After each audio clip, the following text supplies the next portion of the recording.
As Tucker Carlson has stated recently, and I'm sure Edward Snowden already knows, flock cameras could lead us to a slave state. We do not want to end up like communist China, which has social credit scores, which tracks everything you do. If you say something against the state, you get removed from the ability to go on public transportation, to rent a house, to even buy food. Yeah, you have many state-sanctioned homeless people, state-created homeless people in China. It's a major problem. From Wall Street Apes, it says Tucker Carlson says flock cameras will this should say bring the slave state. This is the building of the surveillance state. He calls out another spelling errors. Founder of Flock. Here is the founder of Flock Safety describing how he feels about anyone who disagrees with his project. So let's watch this Tucker Carlson video real quick. Here is the founder of Flock Safety describing how he feels about anyone who disagrees with his project. Terroristic organizations like DFlock. Primary motivation is chaos. They are closer to Antifa than they are anything else. It'd be interesting to know where the douchebag factory is that turns out billionaires in t-shirts who run our most powerful companies. Who is that guy? He's a billionaire. Where'd the money come from? Oh, from state and local governments. It's tax dollars. He just described a group called DFlock as a, quote, terroristic organization. DFlock is a group that tells you where the flock cameras are. They have a map. They're not for flock cameras or any license plate readers. They think they're an invasion of your privacy. They're dehumanizing. All true, by the way. But what they really do is keep track of where the monitors are. And so providing that information is terrorism, really? So think about what t-shirt douchebag guy is saying. He's saying, we get to know everything about you, but if you want to know anything about their company, you're a terrorist. We all know things look... That's a really great point. That's a really great point. Why... it should be public information, especially if they're tracking the public and everything that they do. The public for flock cameras should be made aware. Other people should be made aware of what's going on there. Bleak with the data center situation and flock cameras. We all know we're headed towards the surveillance state, but the good news is, I'm not personally against data centers per se. I'm okay with the movement towards AI and robotics. I think that's going to make huge advancements in American society. So, we should be aware of potential problems, but data centers alone are not that big of a deal. They don't use as much water and energy as online conspiracy theorists are claiming. Is that DFlock and public outrage works. Dozens of cities and towns across the United States have either pulled out or declined to renew their contracts with flock cameras. They did this directly because of public pushback. Yeah, we don't want those social credit scores. That'd be ridiculous. And data sharing issues and privacy issues. We have about 82 plus communities across 28 states that have terminated contracts or deactivated cameras since just 2025. Ohio disabled 72 cameras. Oregon permanently ended contracts and removed cameras after concerns with federal access. Now, of course, we know that they did this because of ICE and they didn't want, ICE having access to where their illegals are. But we'll take what we can get here. So we have right here, police will not renew contract over resident opposition. This is huge. Oregon, again, turned off cameras, again, probably because of ICE, though. You have Virginia. Yeah, it is pretty interesting, but at least something positive is happening with the flock camera nonsense, because it is a little out of control. It says here, Gen Z versus flock cameras. Anyone else find the uptick in these videos incredibly satisfying? Even better, an entire generation has reached the point where their first instinct is somehow Peter Thiel is involved. Peter Thiel! Peter Thiel! I see you, Peter Thiel! I don't think Peter Thiel is as bad as the flock cameras are in tracking what other people are doing.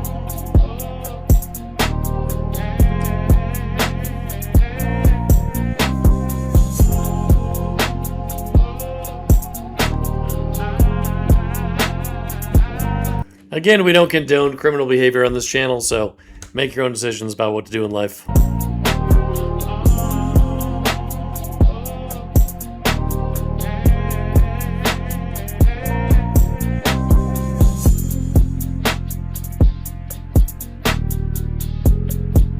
Hey, Peter, we're coming for you. Well, that's a little over the top, but whatever. And here's another video discussing what kind of information the flock cameras are allegedly tracking. Says in his phone as he walks by, Flock emits Bluetooth signal for phone connection and tracking. So we are getting this flock camera. It's emitting this Connect 36295 Bluetooth signal. it will randomly emit that. You can see it right there. We observed it 32 seconds ago. I can start this back up and you'll see we'll observe it consistently. This specific unit is obviously set off by human motion. Whether that's taking a picture of me is questionable, but the IR element definitely is set off from human motion. As you can see, no cars are coming. There's that connect signal. It's a Bluetooth signal. You can see at the top there, it's coming from the back of this battery pack. I believe it's coming from that white battery module emitting a Bluetooth signal. This looks to be a standard Falcon ALPR unit, so it's not going to be the AI video powered condo unit. The easiest way to tell is the camera. The IR unit is more towards the top of the camera as opposed to the Condor where they're on the middle. You'll be able to see this triggered by the cars. It's taking 6 to 8 images of each vehicle as it goes by, make, model, color, decals, damage, and then it's uploading that basically via LTE to Flock OS, where it becomes searchable, indexable, and they can refer to it later. So they're trying to track everything you do and everywhere you go. It's a little disturbing. We don't want this sort of things going on. I mean, I guess we'd be happy about the fact that even the left is criticizing it because others might use it to track illegals, but we'll see what happens.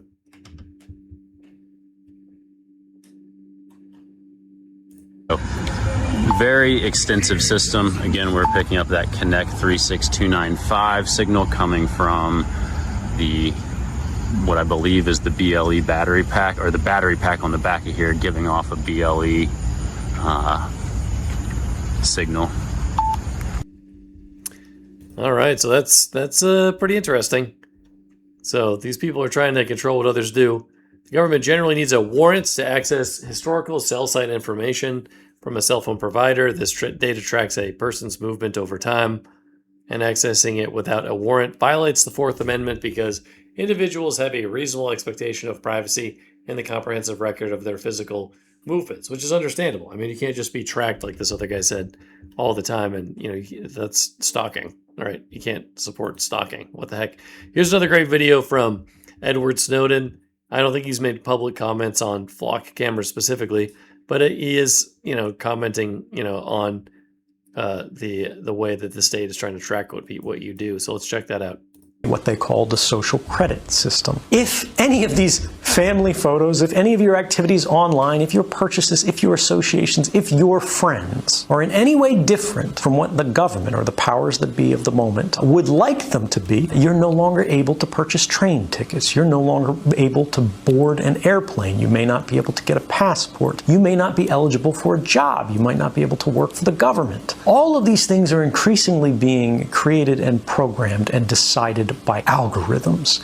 And those algorithms are fueled by precisely the innocent data that our devices are creating all of the time, constantly, invisibly, quietly, right now. Our devices are casting all of these records that we do not see being created, that in aggregate seem very innocent. You were at Starbucks at this time. You went to the hospital afterwards. You spent a long time at the hospital. After you left the hospital, you made a phone call. You made a phone call to your mother. You talked to her until the middle of the night. The hospital was an oncology clinic. Even if you can't see the content of these communications, the activity records, what the government calls metadata, which they argue they do not need a warrant to collect, tells the whole story. And these activity records are being created and shared and collected and intercepted constantly by companies and governments. And ultimately it means as they sell these, as they trade these, as they make their businesses on the backs of these records, what they are selling is not information. What they're selling is us. They're selling our future. They're selling our past. They are selling our history, our identity, and ultimately they are stealing our power and making our stories work for them. That's true. Here's another one discussing on why your phone isn't yours, right? Everything on your phone is tracked. Unfortunately, that's what the NSA specializes in. So it says here, second when he says Google and Facebook never want it out loud. If you have the president of the phone and the phone isn't as complex as the United States government, we have a problem, guys. They can see everything about you, okay? And that's what they're trying to expand on with these apparently, allegedly, with these flock cameras. That button to exist. In fact, they actively interfere with it because they say it's a security risk. And from a particular perspective, they actually aren't wrong there. But it's not enough to go, we have to lock that capability off from people because we don't trust they would make the right decisions. We think it's too complicated for people to do this. We think there's too many connections being made. Well, that is actually a confession of the problem right there. If you think people can't understand it, if you think there are too many communications happening, if you think there's too much complexity in there, it needs to be simplified. Just like the president can't control everything like that, if you have to be the president of the phone and the phone is as complex as the United States government, we have a problem, guys. This should be a much more simple process. It should be obvious. And the fact that it's not, and the fact that we read story after story, year after year, saying all your data has been breached here, this company's spying on you here, this company's manipulating your purchases or your search results, or they're hiding these things from your timeline, or they're influencing you or manipulating you in all of these different ways, that happens as a result of a single problem. And that problem is an inequality of available information. They can see everything about you, they can see everything about what your device is doing, and they can do whatever they want with your device. You, on the other hand, owned the device. Well, rather, you paid for the device. But increasingly, these corporations own it. Increasingly, owning a cell phone might arguably be more like renting it, since other people are interested in that data as well. These governments own it. And increasingly, we are living in a world where we do all the work, right? We pay all the taxes, we pay all the costs, but we own less and less. And nobody understands this better than the youngest generation. Well, it seems like our data became a commodity before we understood what it was. It became this thing that's insanely valuable to Google and Facebook and all these social media platforms. Before we understood what we were giving up, they were making billions of dollars. And then once that money is being earned and once everyone's accustomed to the situation, it's very difficult to pull the reins back. It's very difficult to turn that horse around. Precisely, because the money then becomes power. Right. The information then becomes influence. That also seems to be the same sort of situation. It's a major problem. Let's watch this one real quick about the CIA. Oops. When you can... Don't nod when you can motion. Don't speak when you can nod. And don't ever put anything in a text message. At the CIA on our very first day, they told us not to ever say or do anything that we would be ashamed to see on the front page of the Washington Post. I took that seriously. The truth of the matter is, because of technology the way it is today, our whole lives are out there potentially for someone to see, for someone to use against us. So be careful what you say, be careful what you write, even in jest, because it can be taken out of context to target you. And what about digital security? You talked about the fact that it's possible for these forces, and not just the US, but other countries, to be able to hack and crack your devices and see anything on your devices. I think we will go around assuming that our devices are secure. They're not secure at all. At all. It's not just NSA, CIA, FBI that you have to worry about. It's the British, the French, the Germans, the Canadians, the Australians, the New Zealanders, the Russians, the Chinese, the Israelis, the Iranians. I mean, everybody has these capabilities. Yeah, it's pretty crazy of how much can be tracked online. All right, prepare yourselves, boys. It's the mighty Ron Paul. An idea whose time has come cannot be stopped by any army or any government. I firmly believe now that our day is coming. The conditions are such that there is room now for the defense of liberty. The people know that the system we have is not working. It's not working economically. It's not working monetarily. Our foreign policy is not working. And therefore, they're looking for answers. They will not welcome us with open arms. We've found that out. But there is a vacuum out there. And the vacuum is not in one political party. It is pervasive. It's throughout the country. It is throughout the political system. But our views are just as pervasive. Ideas spread. They can't stop them. An idea whose time has come cannot be stopped by any army or any government. Absolutely. Liberty is that concept that we need to be emphasizing. Here's another one. DeKalb Deputy Fayetteville officer fired accused of misusing flock cameras. Breaking now at 11, a former DeKalb County Sheriff's deputy in jail accused of misusing license plate data collected from flock cameras. Sergeant Kabiru Salau is charged with felony violation of oath of office and misdemeanor misuse of license plate data. He was charged after an internal investigation. Salau had been with the sheriff's office for nearly 20 years. And tonight, 11, more police officers are being held accountable for violating your trust. The Fayetteville Police Department fired 3 officers after an internal review revealed they use flock cameras for their own personal benefit. Atlanta News First, Willie Danley is live in Atlanta. So, Willie, tonight, we're not only hearing from the Camera Network CEO, but you also heard from the community about this breach of trust. Yes, I did. People that I spoke to in the Fayetteville area call this very alarming, that police officers are using those flock cameras for their own purposes. They say that this raises new questions about privacy, accountability, and how the technology is monitored.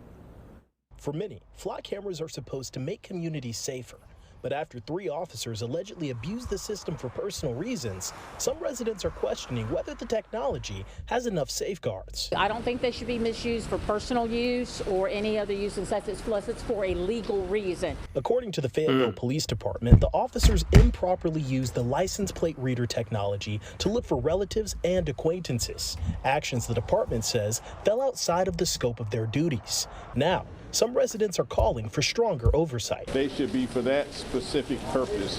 If they're able to use it for all these other reasons like tracking people. These things are just going to be misused all the time. That's the problem. You know, we didn't consent to this stuff. Here's another one from the great Brett Weinstein from the Dark Horse podcast. Says, we the government did not consent to mass surveillance. Civil disobedience is morally justified. The technocratic authoritarians can flock right off with their license plate readers. We know this isn't about our safety. It's about control. We see you. And, you know, Edward Snowden, Ron Paul, Tucker Carlson, Joe Rogan, they would all agree with this, as would many others. Let's check out what he had to say. What is this all really for? And I think it's kind of obvious. If you look at the push towards tokenization of assets, towards central bank digital currencies, that is programmable money that can be turned off if you displease the powers that be. If you look at the creation of these massive data centers, you know, is that really about, you know, citizen use of AI? Maybe some of it is, but is it really about creating this massive storehouse of information that will allow you to be controlled and locked down? That's certainly the impression I have, and we didn't have a discussion about any of this, right? This is happening, and then we have to react to it because, you know, it's all on a freight train, you know, headed down the line, and we're always playing defense. So it's pretty frightening stuff, and at some level, we have a moral right to object. We're not being given the opportunity to object, and hence the current discussion about people tearing these things down of their own volition. Yeah, it's pretty interesting what people are willing to do. You know, people are outraged. It says here, 2 key differences. We choose something when it comes to a smartphone. We get things of value in exchange for the invasion of privacy. So it feels like accepted a cost for a benefit. We sign away our rights because we can't do anything else, so we feel complicit. It's an interesting comment. I don't think that we sign away our rights by buying a cell phone. I think that, you know, I'm not sure that's what he was actually trying to say, but, you know, we have to be concerned with our own individual rights. Here's another quick video of somebody toppling one of these things. The storming over in is severe. They're falling over. He did try and help that one, though. Oh, my God. Another one. He's trying to hold it. Oops. And another one. He's, oh, my God. It's interesting, too, because it takes so much more money for the state to do anything. So for them to fix that is going to cost significantly more than what somebody in the private sector might have to use. I mean, you got to just deal with a lot more regulation and manipulation. Here's another quick video from Tucker Carlson that we'll use to finish up this segment. It says Tucker Carlson and Ben Jordan discussing how it was discovered that Flock employees had requested access to video feeds of children at a daycare over 1,000 times. All grown men, none were fired. So this is alleged. This is what Tucker Carlson is saying. Let's check it out. There's a place there called Marcus Jewish Community Center. It's a private, large community center that's kind of beloved by the community. And they have cameras on the wall there that aren't Flock cameras. They're like the standard cameras you would have in any sort of business. And the community center said, okay, well, we're a little worried that there might be some sort of anti-Semitic attack. So we want to share our footage with police in case they need it, in case there's a shooting or something terrible happens. And by doing that, they shared it with Flock. So what Jason had discovered is that over 1,000 times, Flock employees viewed those cameras inside this private community center, including but not limited to the pool, the daycare center, the children's gymnastics room, and nobody had been arrested. Nobody had to answer any questions about it. In fact, they actually made it harder for Flock to collect an audit or to collect a record of who was looking at the camera internally from the company. Wait, just to be clear, it was Flock employees who were not licensed law enforcement officers. All right? grown men. Yes. All Flock employees over 1,000 times, and they were all grown men. And they were looking at these cameras at the daycare center, the children's gymnastics room, and their defense to this was that it was a product demo for another client. And I'm thinking to myself, seems weird. If I had a business and I wanted a Flock camera, if I had a police department and somebody pulled up a laptop and said, look how good this works, and then it was a children's gymnastics room, I would call the police, or hit them. I'm not sure what I would do, but that's an outrageous explanation. That's just delusional. How many Flock employees were fired after that? None, not one. They took down their LinkedIn though and deleted one of them was in a band and removed his band page on Facebook. So yeah, they pretty much got scrubbed from social media because, I released a video about it on Instagram and it had made the news a little bit. And so they immediately just scrubbed their profiles. That's weird. Anyways, that's the last video there. So if you enjoy this video, please like, share, comment. That's a huge help. It's very appreciative and helps the channel for sure. So have a great day.